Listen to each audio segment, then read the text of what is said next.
So I was saying that, is that good? You got me? Yes, that's better. So I was saying at our organization, which is called Concussion Legacy Foundation Canada, I said we think a lot about legacy, and thinking today about the legacy of the Stringer family, Gord and Kathleen, her parents, and her sister Cassie.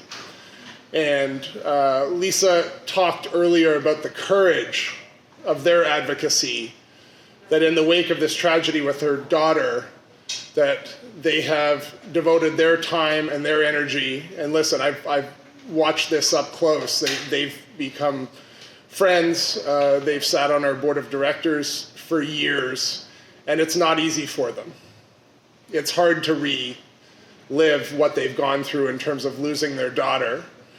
And we are so appreciative of that advocacy work that with Lisa's help was able to be translated into Canada's first concussion legislation. That's a really big deal. In the United States, all 50 states have some form of concussion legislation. As of now, right now in Canada, it's only Ontario that has passed these laws. There have been initiatives in places like Quebec and Manitoba, but thus far it's failed. And it's failed because it was deemed not serious enough or not important enough to have a law. And as somebody who's not necessarily a fan of big government and is not a fan of having laws just for the sake of having laws, I'll say that unfortunately that's exactly the problem.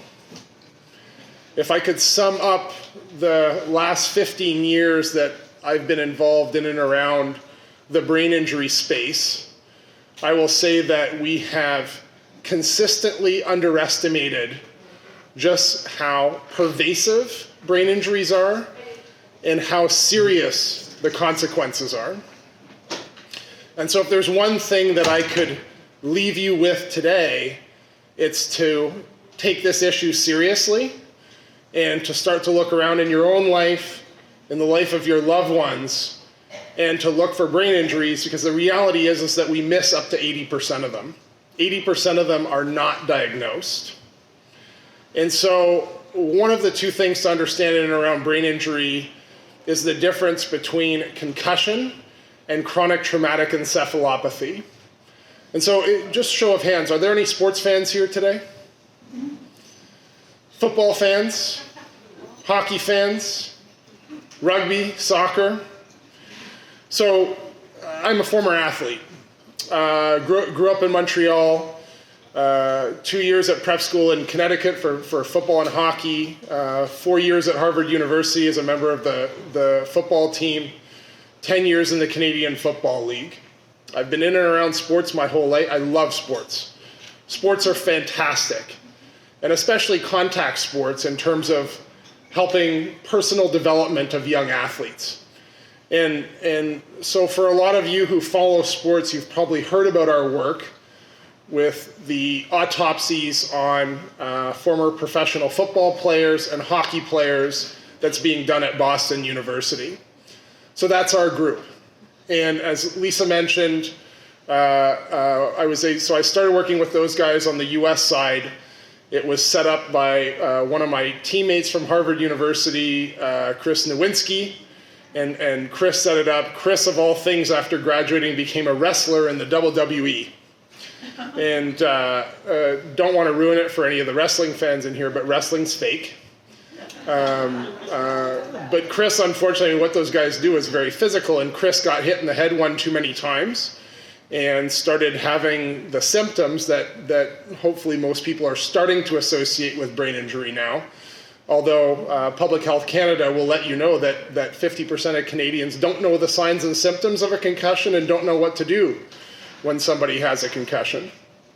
And back, this is now 2004, 2005, Chris certainly didn't know. And he tried to power through it. He kept trying to wrestle, and his symptoms just got worse and worse. And he ended up in the office of Dr. Bob Cantu, who's arguably the top concussion physician in the world, and was shocked to hear, no, those are all concussions that you've been sustaining, and you're dealing with persistent post-concussion syndrome. Chris was surprised. How's this possible that I've been around all these elite athletes and that there seems to be this epidemic of brain injury happening right under our nose? And he correctly ascertained that. There was a concussion crisis hiding in plain sight. Fast forward, what we now know, so there's acute concussion, which is when somebody gets hit, some common misconceptions, you don't need to be knocked out. It doesn't need to be a hit to the head. 25% of concussions are caused by a blow to the body. It's somebody takes a big fall, gets a big hit, and their brain gets shaken. And what you see coming out of that is dysfunction. And that dysfunction can present itself as a headache. It can present itself as blurred vision, sensitivity to light. If you or anybody you know has those symptoms, you need to go and get them screened and evaluated by a healthcare professional with an expertise in brain injury. Because, as unfortunately Rowan's case has taught us, not doing that can have disastrous consequences.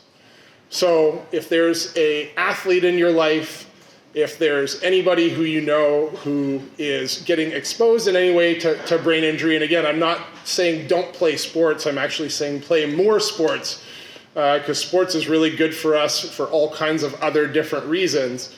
But in the event that somebody does get hurt, we need to make sure that we're getting evaluated, and that's at the core of Rowan's Law. So that's acute concussion. What people are less up to speed on or have less knowledge about is the danger of repetitive, non-concussive or subconcussive blows. So think every time a young athlete heads a soccer ball, or gets tackled, or gets body checked in hockey.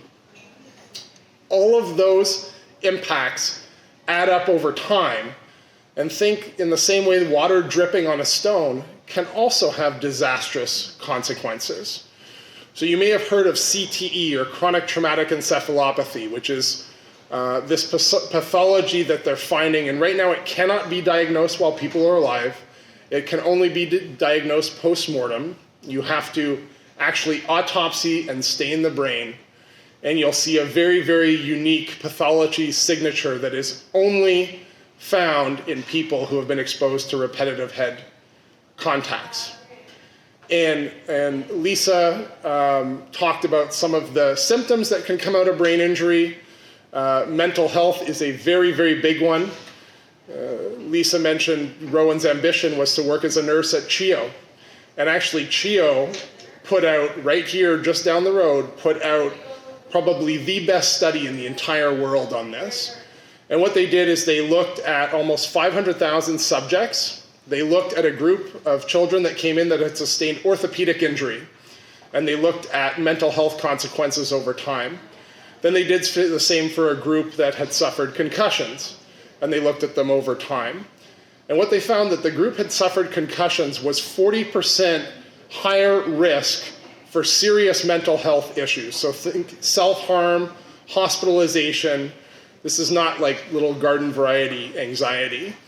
And so one of the things that we are hypothesizing, again, knowing that we miss up to 80% of brain injuries, is this scenario where people are getting hit, getting a brain injury, not recognizing it, and oftentimes it can take weeks and even months before you start to develop symptoms. So one of the things that we're looking at and thinking about, and again, Lisa mentioned, particularly in young people, we're out and playing sports and are at higher risk for this stuff, is those mental health consequences. So to reverse engineer that for you, if there's anybody in your life who's suffering from mental health issues, one of the questions to ask is, have you sustained a brain injury?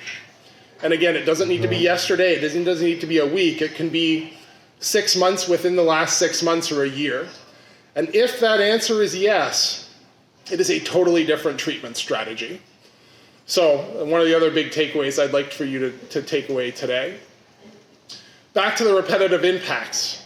It has also been shown that for people who have sustained or been exposed to numerous subconcussive or non-concussive impacts, they are at much higher risk for things like ALS, like dementia, like Lewy body disease, like Parkinson's, think Muhammad Ali, right? So that's the other association to start to think about. Again, that'll mean a very different treatment strategy from what we've originally understood. And what can you do if you feel like somebody, either you or somebody in your life, is at risk for that? The answer is exercise. Pardon me. We do a lot of work with armed service, with Canadian Armed Forces veterans. And Ryan's here today. We'll have Ryan come up in a little bit to talk about what's happening in the military. But we've launched something called Operation Brain Health. And at the core of Operation Brain Health is getting people to take a walk every morning. I know that sounds so simple, but the effect that can have on your overall health, but particularly your brain health, is actually quite remarkable. And when you think about intervention for some of these awful neurodegenerative disease that we just talked about, taking a walk is a great way to do it. Some other things to talk about quickly. So, what is the answer for the non-concussive blows? And the answer is that we looked at children who are participating in contact sports, and we saw that a child who starts playing football at 5 years old versus 14 years old is 10 times more likely for chronic traumatic encephalopathy. It's a remarkable number. So what does that mean? It means that from a policy standpoint, we need to not stop hitting kids in the head. And what that means is not exposing children to headers in soccer, which is actually the biggest issue right now in Canada. 750,000 kids between the ages of 3 and 17 play soccer. So if there's one thing that we can do on this issue in the short term, it's not having kids head soccer balls until they're 14 years old. Same thing goes with tackling in football. Have them play flag. Body checking in hockey. Don't let them body check until they're teenagers. Same thing with tackling in rugby. We do that, we will make a massive dent in this issue. So it's one of the big things that we're pushing for right now, is that policy change.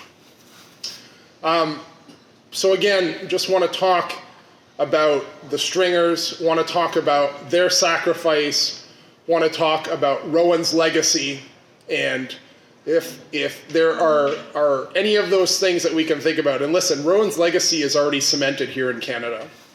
With Rowan's Law being named after her, with them lighting up the CN Tower in purple today, which is always kind of a magical thing to see.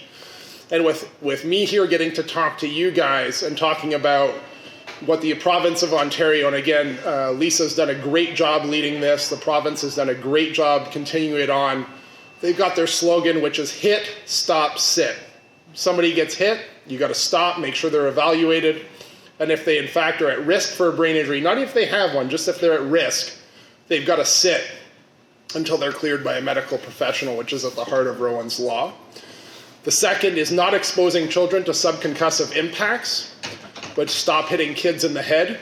Don't let them, don't expose them until they're teenagers and their bodies can handle it better.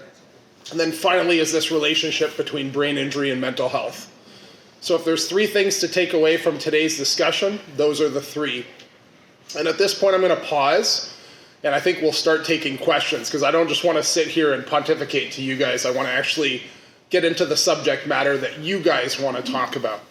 So thank you very much for listening to me, and we'll take questions at this point.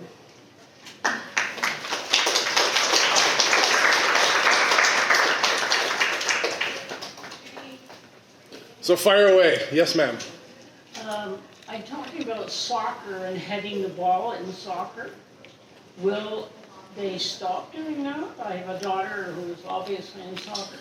And at what age and why do you make such a distinction between younger people and 15 or over? So excellent questions. And how old's your young athlete? Oh, no longer young. Okay. Now 55. I got you.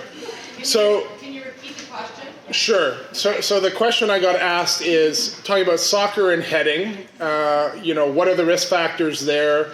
And then why 14 years old? So let's start with the last question, and then I'll get back to your first one. So as kids develop, one of the things that we see with young kids is that their heads will grow to 80% of their adult size, but their neck strengths will only be at 20% of their strength level of when they're adults.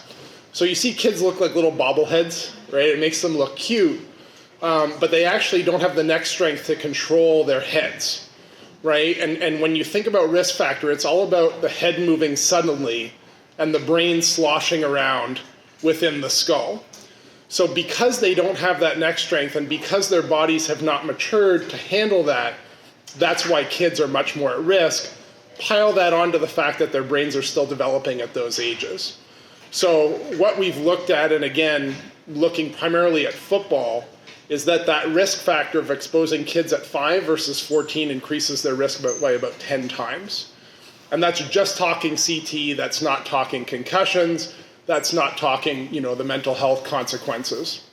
So they actually looked at this in Alberta, and they took hitting out of, so they looked at body checking in hockey, and when you take hitting out for young people, concussions get reduced by 50%, and catastrophic injury gets reduced 67%. So it's a very, very good strategy, right? If you saw somebody on the street striking a child, you would call the cops. But the brain doesn't differentiate whether it's a fist, whether it's a ball. And again, heading in soccer, it seems so innocuous, right? This little ball that we sort of think is soft being lobbed. And one of the big issues in soccer is the majority of those headers are going to happen in practice. They're actually manufactured by the coach. Not because she or he's a bad person, it's they just don't have this education at this point. This is something that we're trying to get the word out on, but people just don't know. So that's the risk factor. Does that explain or answer your question in terms of why 14 years old? So let's move on to the second part of that question, which is what is the risk factor? So again, if you have somebody, and it could be in their 50s, suffering from any form of neurodegenerative disease and or mental health issues, you need to go back and look, was there a history of repetitive head injury? And if there was, if it's a former soccer player, former football player, hockey, military service, violence survivor, accident survivor, anybody again who's been exposed to repetitive non-concussive impacts, what that will inform is a totally different treatment strategy than if somebody is suffering from a mental health issue on their own. Will that decrease the amount of heading that is normally in soccer games? So the short answer is yes, and the reason that it's because the vast majority of this happen in practice. It's all about getting coaches to understand that and modify practice plans.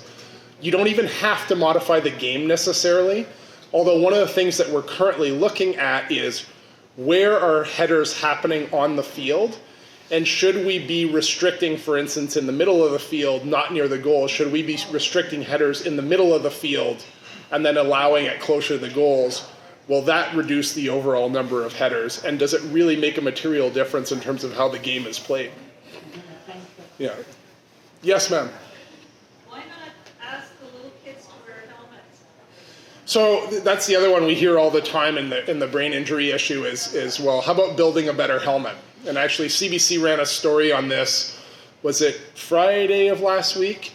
And I'm in the story and making this exact point.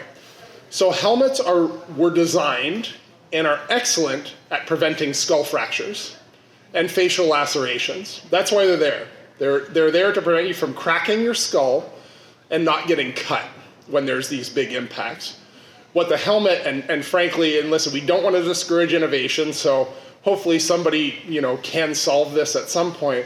What a helmet can't do is prevent the brain from sloshing around in the skull, right? So if you just think about the physics of that, so your brain sits free-floating in the skull, attached at the back of your spine.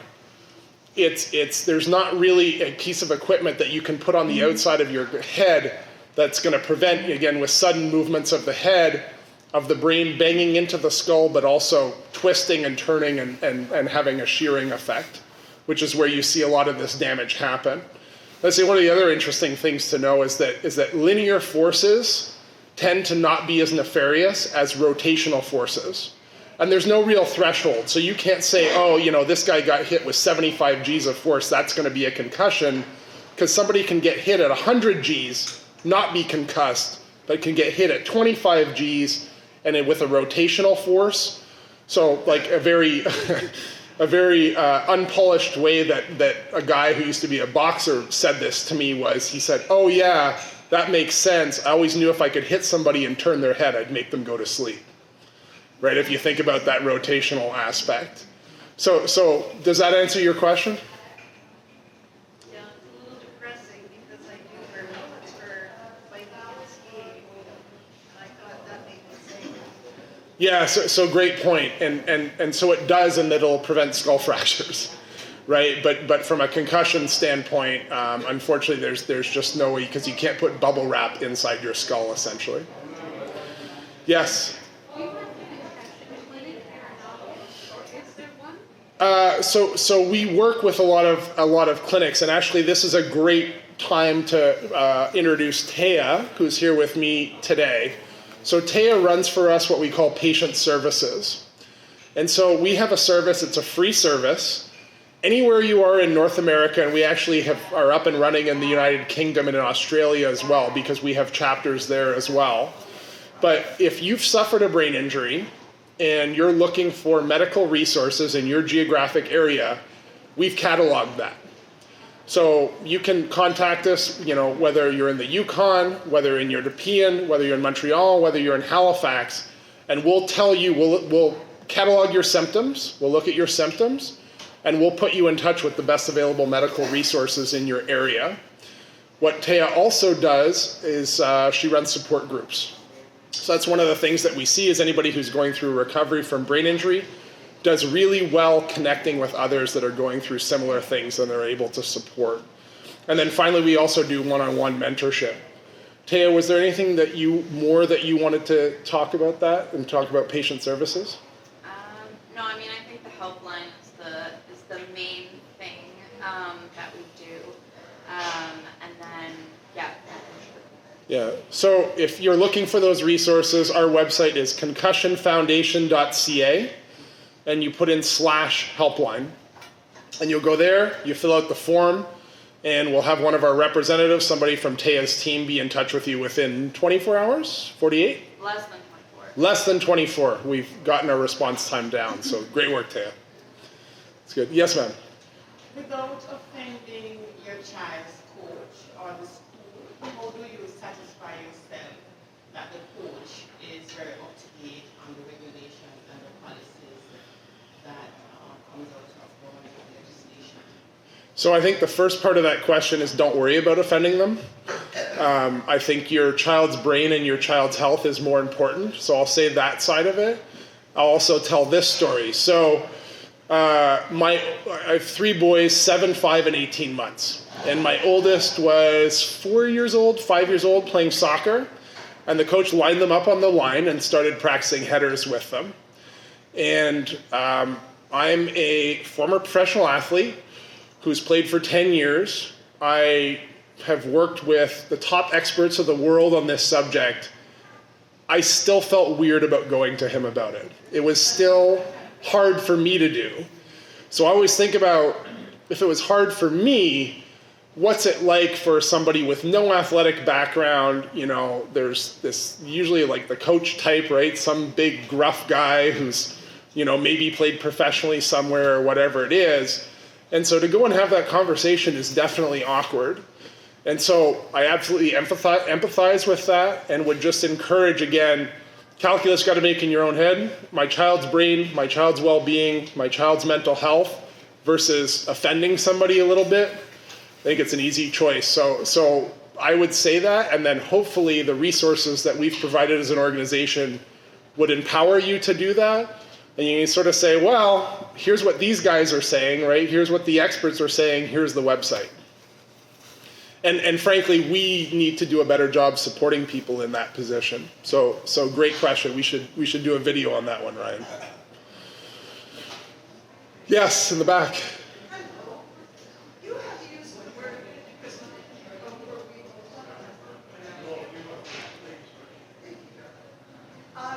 you've used the word repetitively. And as I look back on, say, my own life,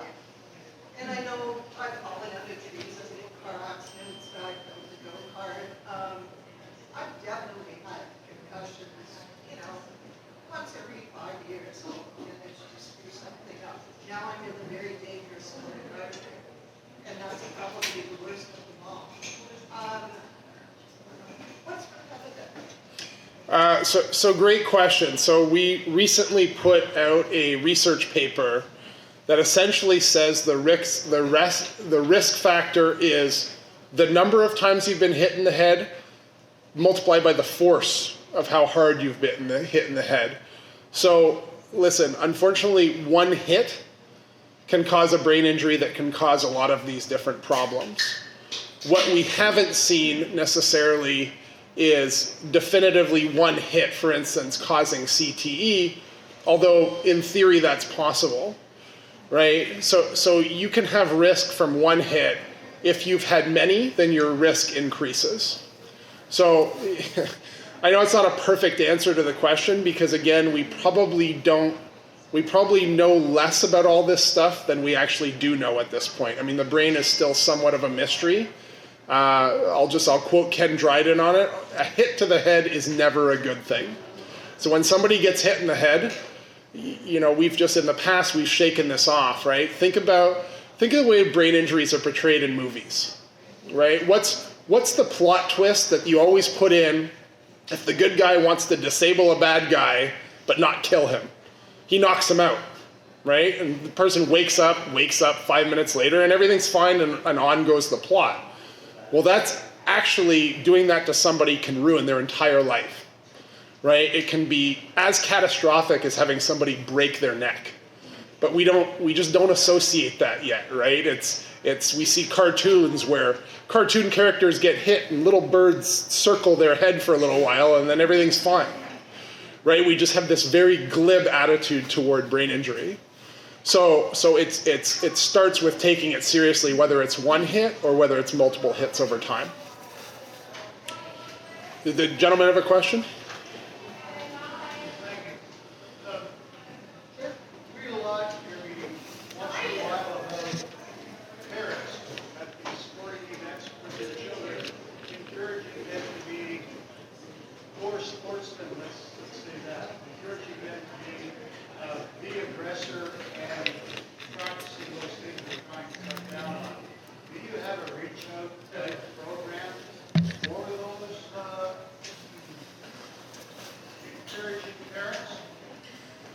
So the short answer is yes. We have lots of resources, both in person and on video.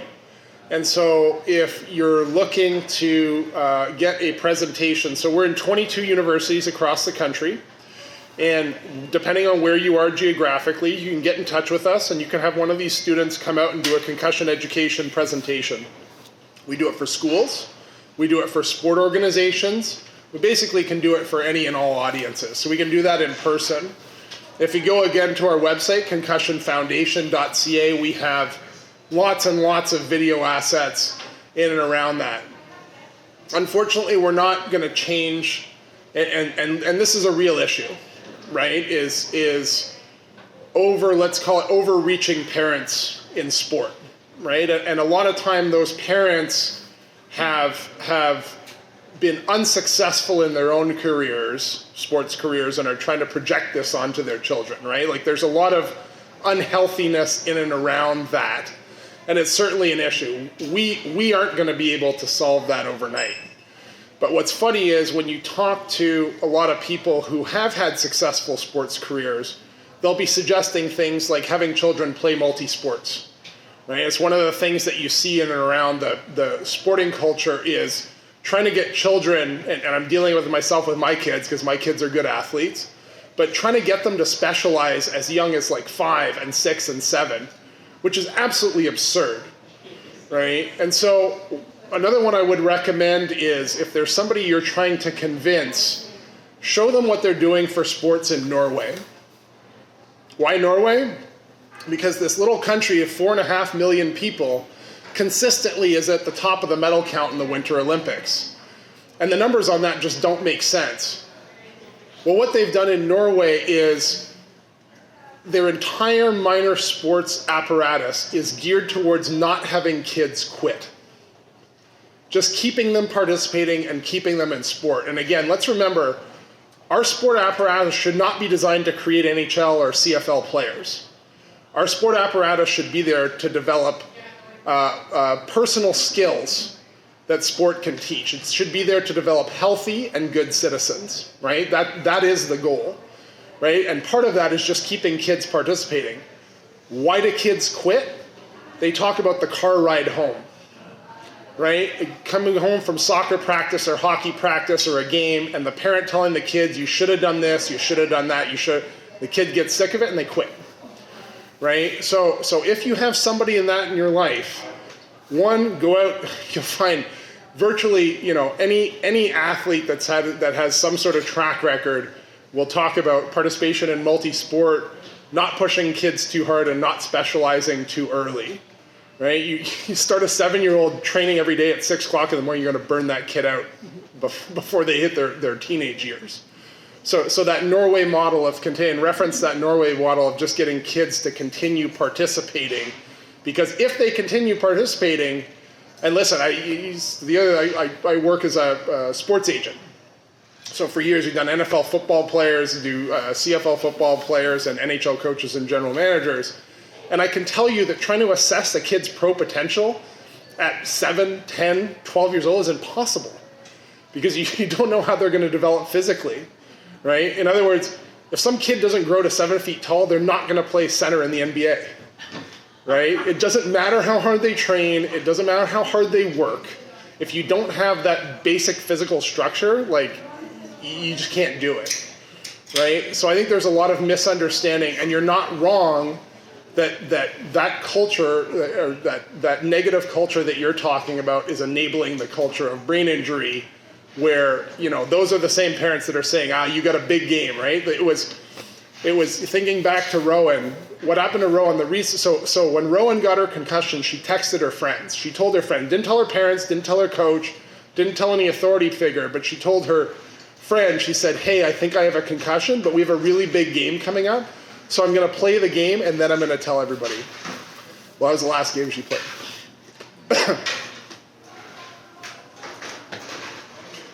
Other questions? Yes, in the back?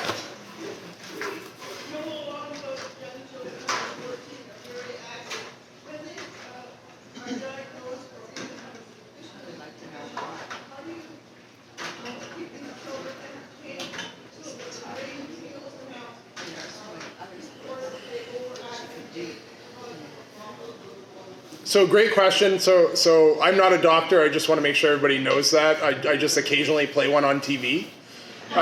So you always want to do this in consultation with a medical professional. And you'll hear me with this caveat, trained in concussion management. So that's the other one, guys, is unfortunately the majority of healthcare professionals still get this wrong, because the research has advanced so fast on treatment that people just haven't been able to keep up. Anyway, we can talk about why that is. You don't have enough time, but I could go down that rabbit hole for you. But again, just like we were talking about, not offending coaches, if you're in front of a healthcare professional, make sure you're asking detailed questions about their qualification and how much they are truly up to speed on brain injury. And if your instinct is that they're not, get a second opinion, because that's important. And so the way concussions are managed have changed quite a bit in the last 15 years since I started this. So it used to be, if you got a concussion, the prescription was go sit in a dark room for 2 weeks. Well, guess what? Take a healthy person and go stick them in a dark room for 2 weeks, and they're going to get weird, right? It's like not a great strategy. So the way that they properly treat concussion now is, and again, you want to do it in the supervision of a healthcare professional, is what they will do is they will create stress by having them exercise, and what they instruct people is to push to the limit to where you get an onset of symptoms and then back off. Right? So it's sort of like traditional rehab, where it's like push it where it's not aggravating your symptoms, right? And by the way, very important, if you've got a young person, we see this unfortunately all the time. Kid gets a concussion playing sports somewhere, coach knows, but nobody tells the school, right? That's a problem, right? Kid gets exposed to screens in a class, lots of noise, lots of bright lights, all things that'll aggravate a brain injury. So that's one of the things, right, is making sure everybody that's in that child's life, the school, the sports organ, that's the other one, is kid will be on one hockey team, get a concussion, be told you can't play, but he'll keep playing for his other team that he's playing for. right? It's lack of communication, right? So it's making sure everybody in the network knows that, and then the appropriate recovery strategy now is pushing to the limit of symptoms, and once that exact is pulling back, right, over time. Does that answer your question?